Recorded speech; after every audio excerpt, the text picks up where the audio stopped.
Over the past few years, we've introduced a lot of new technology to the building, but specifically our computer lab. We decided that we would close our computer lab.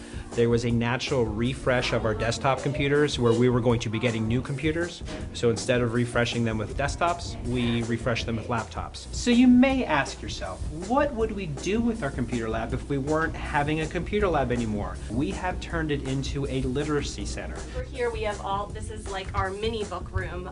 We have all of the scholastic materials that are used for both classroom use and intervention. A lot of laptops with laptop carts, so we have a couple mobile labs. We take care of the computer carts, we take care of the computers, and we help to make sure that they're not getting broken or destroyed. Okay. And normally what we do is our teacher asks us to get the cart, and when everybody's done, we make sure everything's plugged in. And if there's any problems, we take them over to Mrs. McCanty. We have iPad minis. In our classroom, we have iPads, and we also have iPod touches in our primary classroom. So there's a lot of multiple kinds of technologies that we're using. Any questions? All right, let's get started on the step that you're at. I'm excited to say that I took a survey in the beginning of the year about how much technology was used in previous years, and I took another survey about a little over the midpoint, and as of that midpoint of the year, we're up over 340 minutes per week of technology usage in the building, which is exciting. We use websites and apps that help us build up our stamina and learn better about math and reading. The whole premise of this is technology is not a place, but it should be embedded in what you're doing in the classroom. My first year teaching 6 years ago was the first year that we had the Lego NXTs, but we've always had some type of robotic logic abilities prior to the NXTs. The programming actually became my favorite part because the building was difficult. It's challenging, but it's worth it. I'd have to say constructing it, that's the fun part, actually constructing it, because it's hard. Certainly they're challenging, but so is anything that's new.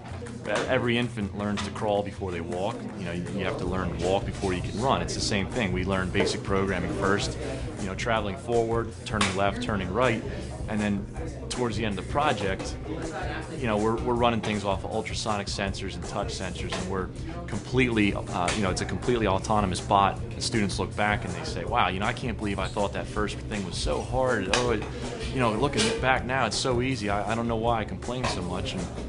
And it's neat to see the progression between where they start and where they finish up.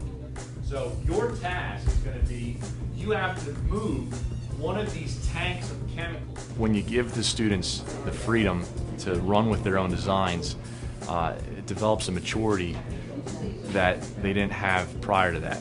We've gone through tons of designs. We've done 2 or 3 designs every class period. And every time that you get it wrong, you know that you have a new way that doesn't work, and you're closer to getting one that does. And it just teaches them more responsibility, and it's nice to see that.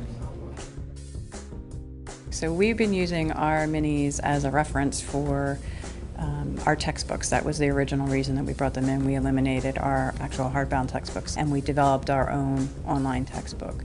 We've also, some of the teachers have started to implement video lessons to allow the students to kind of get the lecture at their own pace. Mrs. Batneri emails us the link, and then we open it, and it's like a PowerPoint where she has all the notes for the lesson that we're learning.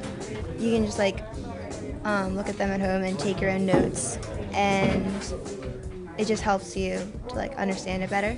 And there are some students that work much more quickly than others, and they don't like to be sitting around doing nothing, and then the other students feel like they're being rushed. So this way they can basically get the lesson at their own pace. That allows the teachers to have a little more flexibility to do practice in class instead of as homework. This would allow the teachers to be available for them to do that practice within the classroom.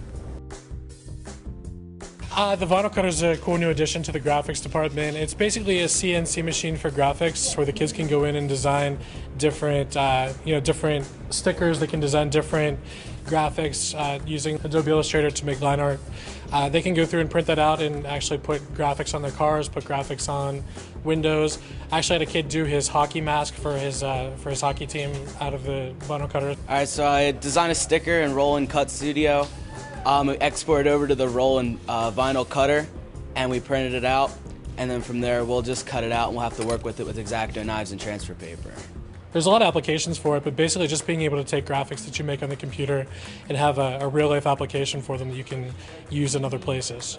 Using a 3D printer in technical drawing and engineering design will make it much easier for students to output their designs.